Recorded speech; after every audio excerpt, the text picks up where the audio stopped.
ఆరోగ్య భాగ్య చక్రం మరో అంకానికి స్వాగతం. మనం మేషం నుంచి మీనరాశి వరకు లగ్నం నుంచి 6, 8, 12 స్థానాధిపతులు ఈ రాశుల్లో ఏ రాశుల్లో ఉంటే గనక ఎటువంటి అనారోగ్య సమస్యలు వ్యక్తికి సంభవించవచ్చు అనేది పరిశీలిస్తున్నాం. యోగకారకుడి పరిస్థితి వలన, అలాగే శుభాశుభ గ్రహాల కాంబినేషన్స్ వలన, తర్వాత గురువు రవి యొక్క పొజిషన్స్ బట్టి ఇవి ఎలా మాడిఫై అవుతాయనే తర్వాత చూద్దాం. బట్ ఫండమెంటల్గా వ్యక్తికి ఏ సమస్య అన్నది ముందరే తెలిసిపోతుంది శరీరంలో అన్నది మనం పరిశీలిస్తున్నాం. ఈరోజు మనం కుంభరాశిలోకి వచ్చాం. కుంభంలో ధనిష్ట 2 పాదాలు, శతభిషం 4 పాదాలు, పూర్వాభాద్ర 3 పాదాలు. ధనిష్ట 2 పాదాలు 306 డిగ్రీల 40 నిమిషాలతో క్లోజ్ అవుతుంది. శతభిషం 4 పాదాలు 320 డిగ్రీస్తో క్లోజ్ అవుతుంది. పూర్వాభాద్ర 3 పాదాలు 330 డిగ్రీస్తో క్లోజ్ అవుతుంది. అంటే మనం ఈ శతభిషం అనేది అక్వేరియా అంటాడు. ఇది 100 నక్షత్రాల సమూహం. శతభిక్ ఇది ఒక పుష్పం ఆకారంలో ఉంటుంది. పూర్వాభాద్ర ఇది 4 నక్షత్రాల సమూహం, మంచం కోళ్ళలో ఉంటుంది. ఇది ఆకారంలో, దీన్ని పెగాసై అంటాడు. సో కుంభరాశిలో గనక 6, 8, 12 అధిపతులు అక్కడికి వచ్చి ఉంటే గనక ఏ సమస్యలు, మడమలు, పాదాలు, రక్త ప్రసరణ ఇది ముఖ్యమైన విషయం. మడమలు, పాదాలు సామాన్యంగా మీరు గమనించవచ్చు, కొద్దిగా వంగి నడవడం అన్నది, అలాగే ఒకసారి నిలబడగానే ఆ పొజిషన్లో చాలాసేపు ఉండి కానీ కూర్చోలేరు. సామాన్యంగా కుంభరాశి వారి పరిస్థితి ఎలా ఉంటుందంటే, ఒకసారి కూర్చోగానే వెంటనే నిలబడడం కూడా కష్టమే. అండ్ ముఖ్యంగా డక్ వాక్ అనేది మనం ఈ కుంభరాశి వారిని చూస్తాం. ఉదాహరణకి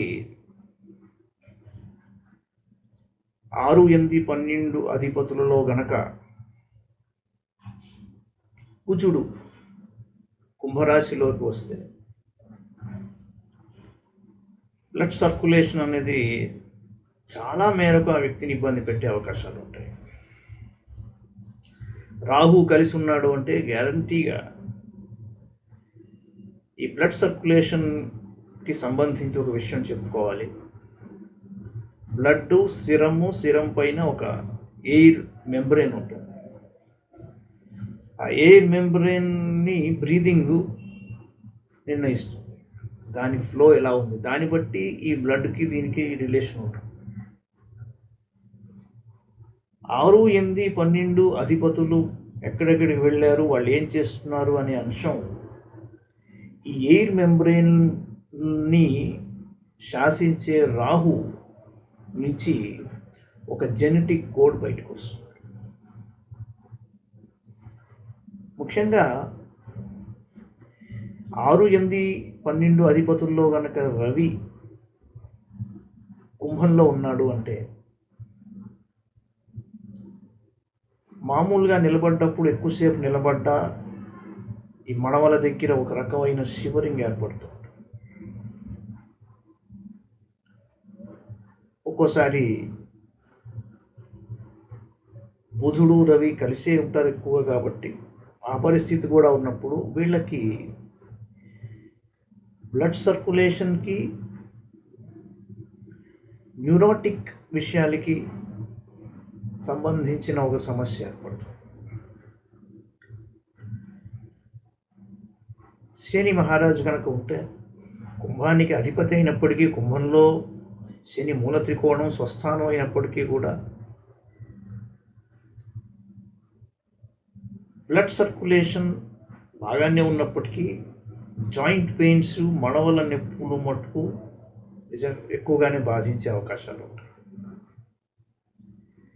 ఒక్కోసారి చంద్రుడు ఉంటే కనుక వీళ్ళకి ఇమోషనల్ ఇంబ్యాలెన్స్ వలన బ్లడ్ సర్క్యులేషన్ డిస్టర్బ్ అవుతుంది. ఇలాగా రకరకాల అంశాలు మనం చూస్తూ ఉంటాం. ముఖ్యంగా కుంభం అన్నది న్యాచురల్ 11th హౌస్ అవడం వలన ఇది 6, 8, 12 స్థానాధిపతులు కుంభంలోకి వెళ్ళారు అంటే ఎల్డర్ బ్రదర్స్కి ఉన్న సమస్య యంగ్స్టర్స్కి కూడా సంక్రమించే అవకాశాలు ఎక్కువ ఉంటాయి. జెనెటిక్ ప్రాబ్లమ్ గ్యారంటీగా ఈ కుంభంలో గనక 6, 8, 12 అధిపతులు ఉంటే తలెత్తుతాయి.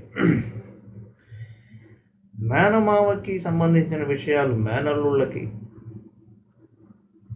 అలాగే మేనత్తలకు ఉన్న సమస్యలు అమ్మాయిలకి, ఈ హార్మోనల్ ఇష్యూస్లో, హార్ట్కి సంబంధించిన విషయంలో, ఒక్కోసారి బ్రెయిన్కి సంబంధించిన అంశాలు కూడా కుంభంలో 6, 8, 12 అధిపతులు ఉన్నప్పుడు ఎక్కువగా మనం హెరిడిటరీగా వచ్చినవి చూస్తున్నాం అన్నమాట.